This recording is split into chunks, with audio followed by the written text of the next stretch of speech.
ಹನಿ coffee ಹನಿ.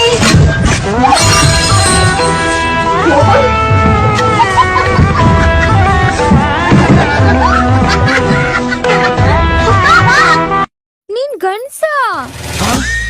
ನಾನು ಗಂಡ್ಸಲ್ವಾ? ನೀನ್ ಯಾವ ಸೀಮೆ ಗಂಡ್ಸು? ತ್ರಿವರ್ಣ ಧ್ವಜ ಅಂದ್ರೆ ಏನ್ ಗೊತ್ತಾ ನಿಮಗೆ? ಕೆಂಪು, ಬಿಳಿ, ಹಸಿರು, ಮಧ್ಯದಲ್ಲಿ ಚಕ್ರ, ಅಶೋಕ ಚಕ್ರ.